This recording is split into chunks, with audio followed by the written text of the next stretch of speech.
Hey guys, welcome back to Mitza Creek Farm.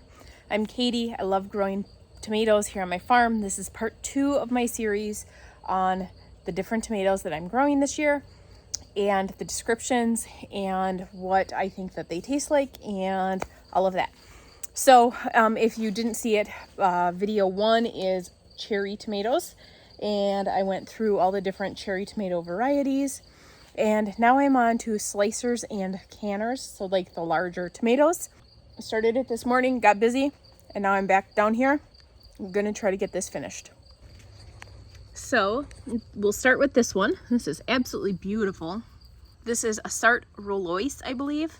I don't know, it's a French or Italian name, and it is absolutely stunning. And I have been picking a few of these a week and enjoying them. They are a lighter flavor, but they are, I'd say, more on the sweet end compared to a paste tomato. They're not as sweet as a slicer, but you can see that this one here is ripe. This little deformed guy is ripe as well. And then we have this guy down here that is starting to ripen.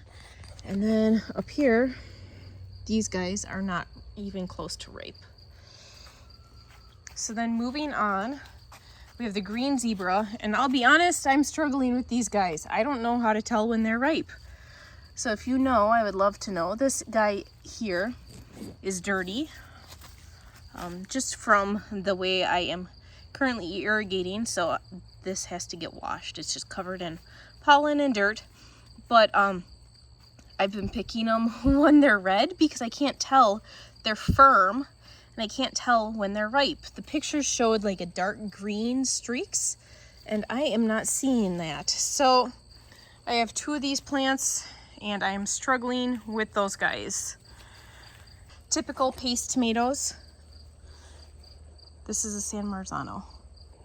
So these are San Marzanos, and they are supposed to be very famous for their cooking. Now, I have not had a chance to preserve anything yet, so I have no clue the difference as far as taste goes, but they are much drier. Like, there's no juice in there at all, so that would be really nice for making sauce, because you just get a lot of, you would need to boil it down quite as long. So it's got good flavor. I like that. I like it more than Amish paste, believe it or not. Amish paste is pretty juicy compared to this. And we use them sometimes as slicers. This you would not want to use as a slicer, but it has good flavor. It just is drier. So over here in this bed is a variety of San Marzanos as well, and I have 1, 2, 3, 4, 5, maybe 6 plants in here. I'm not quite sure, but they are just loaded.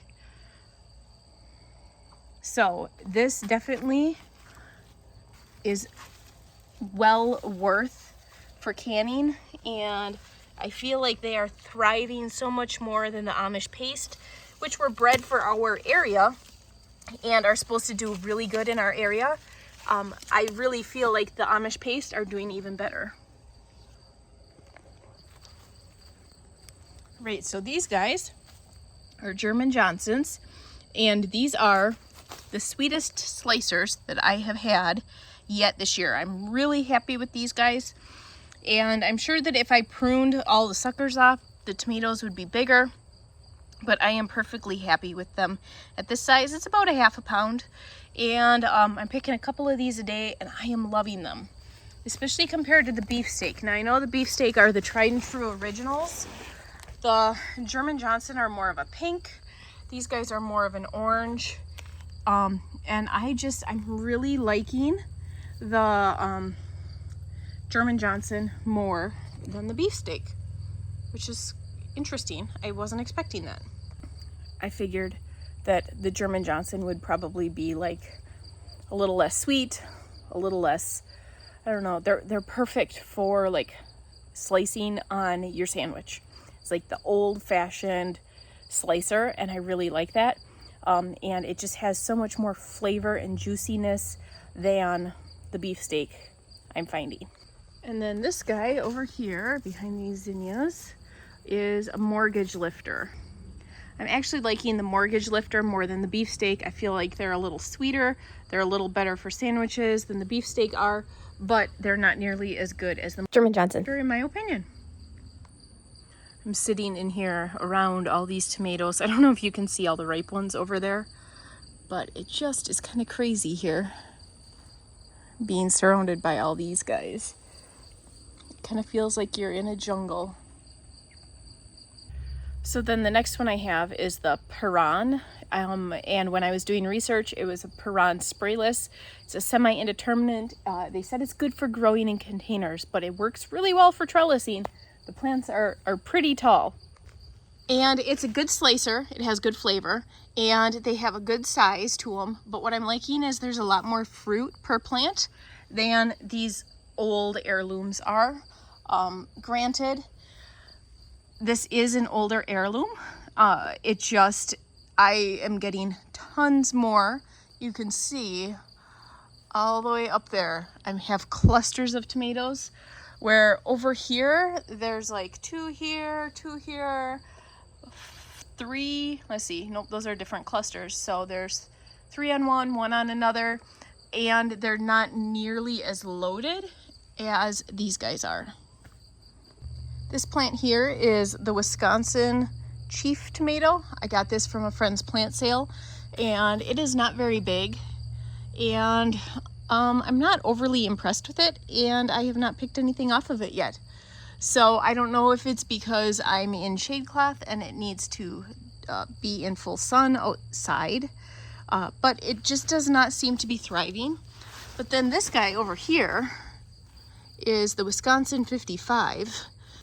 And look how loaded it is, and the plant is, it's so heavy that it keeps pulling that down, so it isn't falling over. It actually, the vine goes there and there and there, but I'm thinking that the Wisconsin 55 is more of a semi-indeterminate instead of a vine. I'm not sure, but look at this beautiful, perfect little slicer. I also got this from a friend's plant sale. And so it's called Wisconsin 55, I believe, because it's a 55-day tomato. And it's sweet. Has a thicker skin. Has quite a bit of paste, but it also has a good balance of juice and seeds. It's not tons, but it wasn't like the San Marzano one where it was like dry.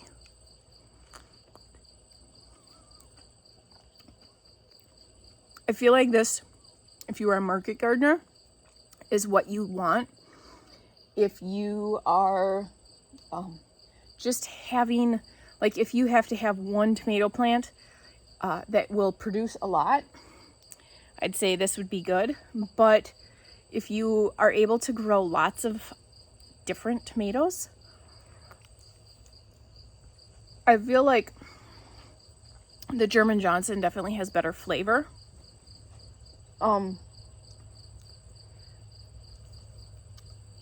This tastes just like a typical homegrown tomato.